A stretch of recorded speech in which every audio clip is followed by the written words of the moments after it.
अस्सलाम वालेकुम एवरीवन। अच्छा, तो आज हम देखते हैं कैसे बनाते हैं वाटर कलर पेंटिंग। मैं अगर अपना बताऊं तो मुझे बहुत ही ज्यादा मुश्किल लगता था कि स्किन कैसे पेंट करनी है, तो आज मैं आपको बताती हूँ कि स्किन कैसे पेंट करनी है। It's so easy. ओके, ज्यादा बात नहीं करते, लेट्स गेट स्टार्टेड।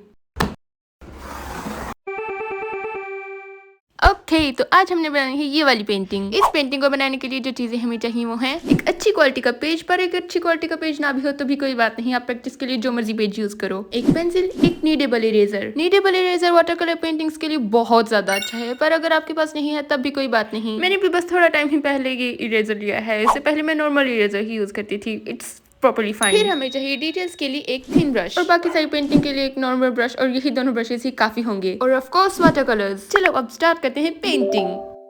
स्केचिंग के प्रोसेस को मैं इतना डिटेल से नहीं बता रही, बस ऊपर ऊपर से बता रही हूँ, वो इंशाल्लाह फिर किसी वीडियो में सीखेंगे। सबसे पहले तो मैं एक बेसिक सा स्केच बना रही हूँ, जहाँ पर मुझे बस थोड़ा सा आइडिया बनाना है कि आंखें इस जगह है, लिप्स इस जगह है, हेयर इस जगह है एंड ऑल दैट स्टफ। अब हमने देखना है कि यहाँ पर हमसे कौन कौन सी मिस्टेक्स हुई हैं। मिस्टेक्स फिक्स करने के बाद हमने इसको इरेज कर देना है और फिर क्लियर करके बनाना है, जस्ट लाइक दिस। अब हमें यहाँ पर चाहिए एक नीडेबल इरेजर। अगर आपके पास नॉर्मल वाला इरेजर है तो आपने हल्का हाथ रखकर आहिस्ता आहिस्ता इरेज करना है, पूरी पूरी लाइंस नहीं मिटा देनी, ओके। और अगर नीडेबल इरेजर है तो इसको ड्राइंग के ऊपर रखना है और रोल करते जाना है। वो ड्राइंग को इतना इरेज कर देगा जितना हमें चाहिए। और अब हम स्टार्ट करेंगे पेंटिंग। मैं अपने कलर्स में से स्किन कलर यूज करने लगी हूँ। अगर आपके पास स्किन कलर अवेलेबल नहीं भी है तब भी आप उन कलर से स्किन कलर बना लो जो आपके पास अवेलेबल हैं। That would also be so good, क्योंकि उससे आपकी स्किल्स में इजाफा होगा। इसकी पूरी स्किन के एरिया में हमने स्किन कलर कर देना है और आंखों में भी बेशक कर दो, इट्स टोटली फाइन। अब जो हमने बहुत ही इंपॉर्टेंट काम करना है वो ये है कि इसकी स्किन को सूखने देना है, क्योंकि नेक्स्ट लेयर लगाने से पहले पहली वाली लेयर का सूखना बहुत जरूरी है। इसलिए जब तक ये लेयर सूखती है तब तक हम बाकी एरियाज में कलर्स कर लेते हैं। पेंटिंग की पहली लेयर में हमने बस सारे एरियाज पर सॉलिड कलर्स करने हैं, यानी कि इसमें हमने कोई परवाह नहीं करनी शेडिंग वगैरह की, बस सीधा सीधा कलर करो। अब आती है बारी दूसरी लेयर की। स्किन की दूसरी लेयर के लिए मैं एक ब्राउन कलर यूज करने लगी हूँ, जो कि थोड़ा वार्म ब्राउन हो। इसको आपने ब्रश पर बहुत ज्यादा अप्लाई नहीं करना, बस हल्का हल्का अप्लाई करना है। और पानी इतना यूज करना है कि इसको इजीली ब्लेंड किया जा सके। आसान अल्फाज में कहूँ तो 50% कलर और 50% वाटर होना चाहिए ब्रश के ऊपर। बिल्कुल इसी तरह इसको ब्लेंड करना बहुत ही ईजी होगा। इसी तरह आपने स्किन के बाकी डार्कर एरियाज में भी वही ब्राउन कलर लगाना है और ब्लेंड करते जाना है। अब इसकी गर्दन वाला एरिया थोड़ा ज्यादा डार्क है, तो हमने पानी की क्वांटिटी कम कर देनी है और ये खुद ब खुद ही डार्क हो जाएगा। और अब अगली लेयर लगाने से पहले हमने इस लेयर को सूखने देना है। अब अपने कैरेक्टर के फोरहेड पर एक सर्कल बनाना है इस तरह से, और फिर उसको ब्लेंड कर देना है, उससे वो बहुत नेचुरल लगता है। उसके बाद मैं अपने कलर्स में से एक रेड कलर लूंगी। रेड कलर से हमने बनानी है ब्लश, लेकिन ब्लश बहुत ज्यादा डार्क नहीं होनी चाहिए, इसलिए हमने थोड़ा थोड़ा ही कलर लेना है और उसको नोज और चीक्स के एरिया पर इस तरह से हल्का सा लगाकर ब्लेंड कर देना है।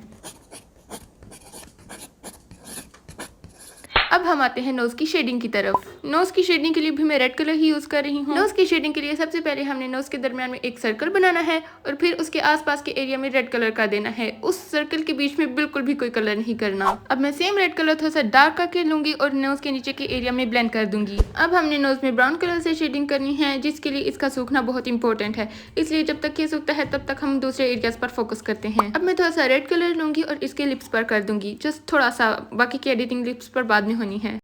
मुझे ये एरिया थोड़ा सा कम डार्क लग रहा है, इसलिए मैं थोड़ी सी और डार्कनेस ऐड कर रही हूँ। अब हमने इसकी आईज की शेडिंग स्टार्ट करनी है, जिसके लिए ऑफ कोर्स हमें फिर से ब्राउन कलर ही चाहिए।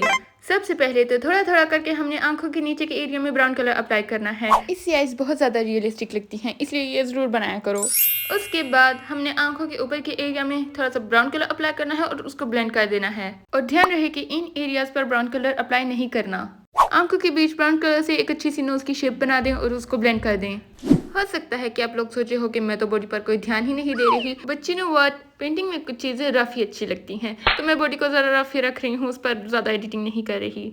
अब आती है बारी डिटेल्स की। यहाँ पर मैं इसकी आईज को कलर कर रही हूँ और अब ब्राउन कलर से नोज की शेडिंग कर रही हूँ, जो कि अब तक सूख चुका होगा। नोज की शेडिंग अपने नोज के नीचे के एरिया में और किसी एक साइड पर करनी होती है। सेम ब्राउन कलर से मैं नाक का नीचे से थोड़ा सा शेड बना रही हूँ और ऊपर से थोड़ा सा ब्लेंड कर दूंगी। लिप्स के ऊपर मैं फिर से एक दफा थोड़ा सा डार्कर रेड लगा रही हूँ। ब्राउन कलर लेकर इसके कॉर्नर्स पर थोड़े से ऐसे डॉट्स डाल दूंगी। I personally like this so much. अब बारी आती है थिन ब्रश की। सबसे पहले आईज के ऊपर इस तरह से एक लाइन लगानी है, फिर आप अपने कंफर्ट के मुताबिक चाहो तो पेज को मेरी तरह उल्टा कर दो। फिर हमने सेम ब्राउन कलर लेना है और उस लाइन के नीचे ऊपर अच्छी तरह से लगाकर ब्लेंड कर देना है। सेम काम दूसरी आंख के साथ भी करना है। tada! इसकी आंखों की नीचे की डार्कनेस मुझे थोड़ी सी कम लग रही थी तो मैं उसको थोड़ा सा ज्यादा कर रही हूँ। अब मैं ब्लैक कलर से नोज को अच्छी तरह से डिफाइन कर रही हूँ। ब्लैक कलर यूज करते हुए बहुत एहतियात करनी है।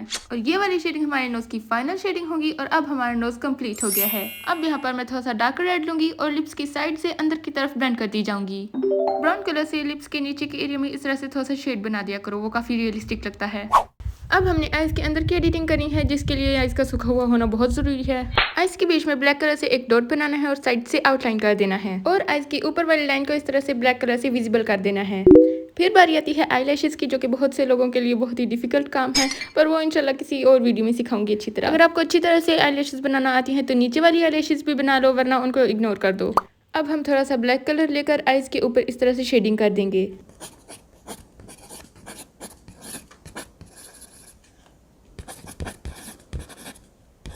अब हमने ब्लैक कलर लेना है और बहुत ही बारीक सी लाइन लिप्स के बीच में इस तरह से लगानी है और फिर कॉर्नर्स पर थोड़ा थोड़ा ब्लैक कलर लगाकर अंदर की तरफ ब्लेंड कर देना है। और बस लिप्स कंप्लीट हो गए हैं। अब हम बनाते हैं आईब्रोज, और आईब्रोज सही बनाने की ट्रिक यही है कि आप हर बार इंडिविजुअली बनाएं, यानी कि एक एक करके बनाएं। मैं पहले पूरा आईब्रो ब्राउन कलर से बना रही हूँ और फिर मैं आईब्रो के अंदर और बाहर की साइड पर ब्लैक कलर से थोड़े से हेयर बना दूंगी। मुझे ब्लश थोड़ी कम लग रही है तो मैं थोड़ी और ऐड कर रही हूँ। हमारी फेस की पेंटिंग कंप्लीट हो चुकी है और अब हम बालों के ऊपर फोकस करेंगे। बालों की दूसरी लेयर में बस डार्कर एरियाज को कवर करना है ब्लैक कलर के साथ। अगर आपके कैरेक्टर के बाल ब्राउन है तो उसके ब्राउन कलर में ज्यादातर ब्लैक ही होगा और बस जैसी हिंट होगी ब्राउन कलर की। अब of course thin brush use करना है और बस बालों के फ्लो को मद्देनजर रखते हुए आपने इंडिविजुअल बाल बनाना शुरू कर देना है। अब मैं बहुत बड़ा रिस्क लेने लगी हूँ बेबी हेयर बनाने का। मुझे नहीं लगता कि मैंने पहले कभी किसी पेंटिंग में बनाए हैं। कोई बात नहीं, लेट्स सी। And disaster. कोई बात नहीं, लेट्स फिक्स दिस। इसको फिक्स करने का कोई और आइडिया तो मेरे दिमाग में नहीं आ रहा, बस यही आ रहा है कि इसके बाल आगे से जरा फैंसी बना देते हैं। Look at that, it worked. अब बस ब्रश पर व्हाइट कलर लगाओ और आंखों के इस पॉइंट पर चुपचाप एक एक डॉट लगा दो, इससे पहले कि कोई और डिजास्टर हो जाए।